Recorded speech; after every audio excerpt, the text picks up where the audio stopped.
بسم اللہ الرحمن الرحیم۔ ناظرین محترم، تاریخ اسلام میں ایک ایسا نام سنہری حروف سے لکھا ہوا ہے جو صبر، جرت، حیا، غیرت، وفا، علم اور تقوی کی لازوال تصویر بن کر رہ گیا، اور وہ نام ہے سیدہ زینب کبریٰ سلام اللہ علیہا۔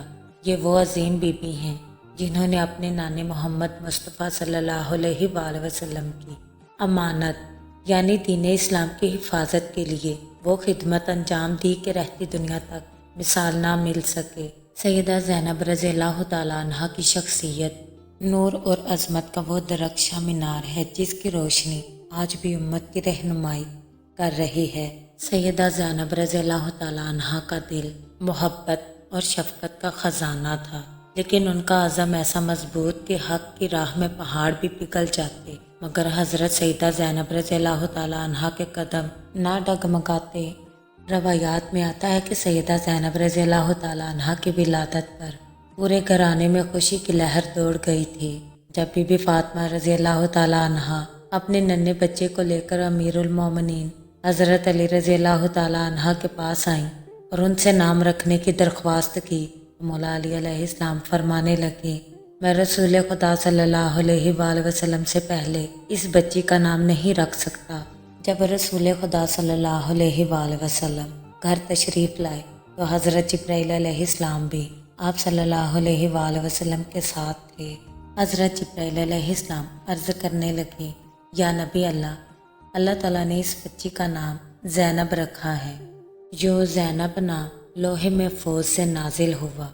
آپ رضی اللہ تعالیٰ عنہ نے اسی گھر میں تربیت پائی جہاں قرآن کی تفسیر بھی تھی، تقویٰ بھی تھا، شجاعت بھی تھی اور عبادت بھی تھی، جہاں حضرت فاطمہ رضی اللہ تعالیٰ عنہ کی پاک دامنی، حضرت علی رضی اللہ تعالیٰ عنہ کا علم، امام حسن علیہ السلام کی بردباری اور امام حسین رضی اللہ تعالیٰ عنہ کی غیرت کا سایہ ہمیشہ آپ رضی اللہ تعالیٰ عنہ کے ساتھ رہا۔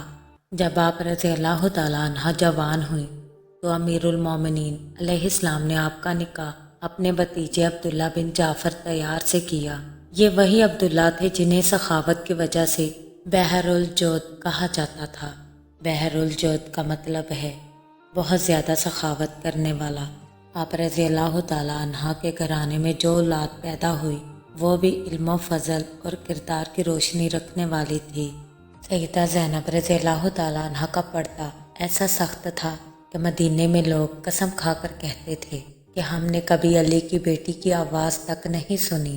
رات کے آخری پہر میں جب آپ رضی اللہ تعالیٰ عنہ اپنے نانا محمد مصطفیٰ صلی اللہ علیہ وآلہ وسلم کے قبر پر زیارت کے لیے جاتی تو دائیں طرف امام حسن اور بائیں طرف امام حسین اور آگے مولا علی علیہ السلام چلتے رہتے، اور جب قبر کے قریب پہنچتی تو حضرت علی رضی اللہ تعالیٰ عنہ چراغ کو بجھا دیتے کہ کوئی نکات سیدہ زینب پر نہ پڑے۔ آپ رضی اللہ تعالیٰ عنہ کی عبادت کا یہ عالم تھا کہ کربلا اور قید شام جیسے کڑے وقت میں بھی آپ رضی اللہ تعالیٰ عنہ نے نماز تہجد ترک نہ کی۔ حضرت امام زین العابدین فرماتے ہیں، میری پھوپھی زینب علیہ السلام نے قید کے سخت دنوں میں بھی تہجد کی نماز نہیں چھوڑی۔ امام زین العابدین فرماتے ہیں کہ ایک رات میں نے دیکھا کہ آپ بیٹھ کر نماز پڑھ رہی ہیں۔ اس وقت آپ رضی اللہ تعالیٰ عنہ پر کمزوری اور بھوک غالب آ گئی تھی، لیکن پھر بھی آپ رضی اللہ تعالیٰ عنہ نے نماز ترک نہیں کی۔ ناظرین، دنیا نے بہت سے غم دیکھے، مگر جو کچھ سیدہ زینب رضی اللہ تعالیٰ عنہ نے دیکھا وہ پہاڑوں کو بھی ریزہ ریزہ کر دے گا۔ سیدہ زینب رضی اللہ تعالیٰ عنہ نے اپنی ماں فاطمہ کی جدائی دیکھی، اپنے بابا علی کی شہادت دیکھی، اپنے بھائی حسن کا گھائل جنازہ دیکھا، اپنے عزیزوں کو کربلا میں ایک ایک کر کے شہید ہوتے ہوئے دیکھا، چھوٹے بچوں کو پیاس سے تڑپتے دیکھا، اور حسین علیہ السلام کا وہ لاشا دیکھا جس کا سر نیزے پر بلند تھا، مگر پھر بھی عاشقی کا وہ جملہ زبان سے نکلا، اے اللہ ہماری اس قربانی کو اپنی بارگاہ میں قبول فرما۔ وہ خطبے جو سیدہ زینب نے کوفہ اور شام میں دیے وہ صرف جملے نہیں تھے، وہ یزیدیت کے تابوت پر آخری کیلیں تھیں۔ کوفہ کا بازار چیخ اٹھا، یزید کا دربار لرز گیا، ظلم کے ایوان ٹوٹنے لگے۔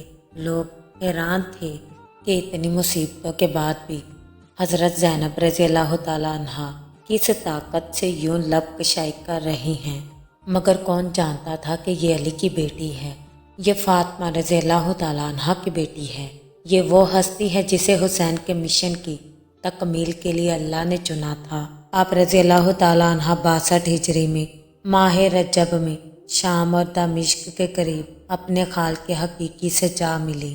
آپ رضی اللہ تعالیٰ عنہ کی قبر مبارک شام میں موجود ہے، جو لاکھوں عاشقوں کا مرکز ہے۔ اللہ تعالیٰ سے دعا ہے کہ اے اللہ ہمیں سچی محبت اہل بیت عطا فرما، ہمارے دلوں میں حسین اور زینب کی غیرت اور جرت پیدا فرما، ہمیں حق کی راہ پر ثابت قدم رکھ اور ہمارے بچوں کو دین اسلام کا سچا خادم بنا، آمین یا رب العالمین۔ سبسکرائب